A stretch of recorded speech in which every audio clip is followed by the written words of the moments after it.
कुल सुती गल हुआ का। अरे ए डार्लिंग का हो? अरे केने भाई दरवाजा खोल दरवाजा। अरे एक तो इतना राती राती के आवत आनी और हमरा ला कुछ लइबो ना कइनी। अरे तोके का चाहिए सुना सुनाओ।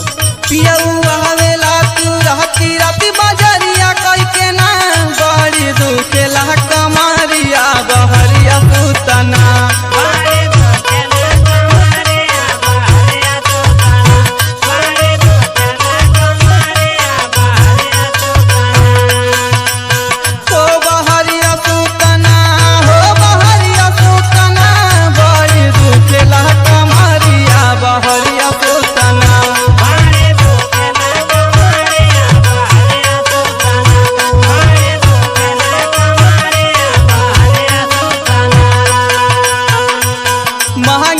जब खाए के त कुछ न लावेला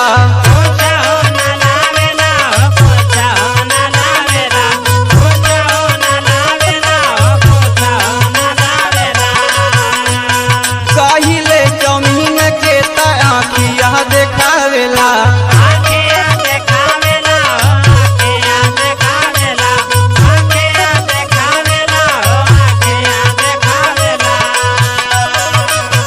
कहतानी हमके छोड़ के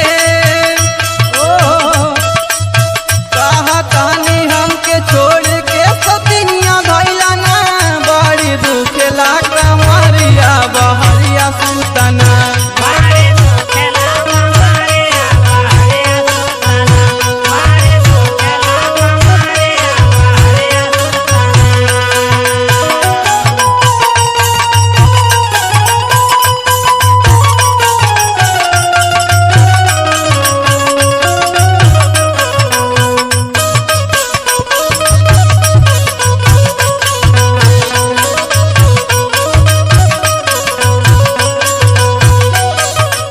अच्छा बोला।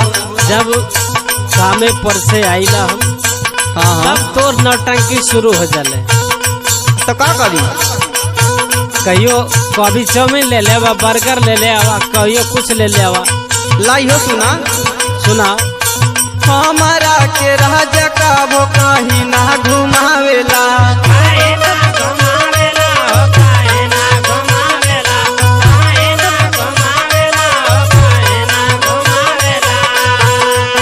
कहला पे राजा तू मुहावा फुलावेला।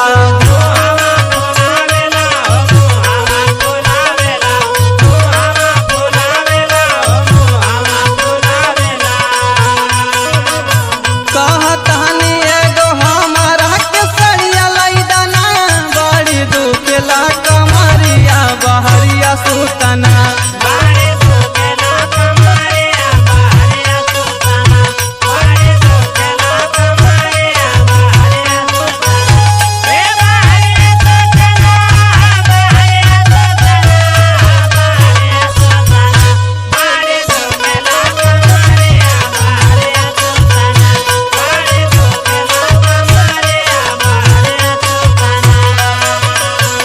अच्छा ये बताओ। बोला।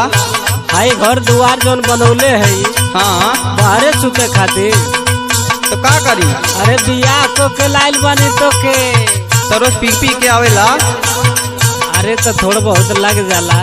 सुना सुना। रोज रोज पिया तू तो दारू पी के आवेला।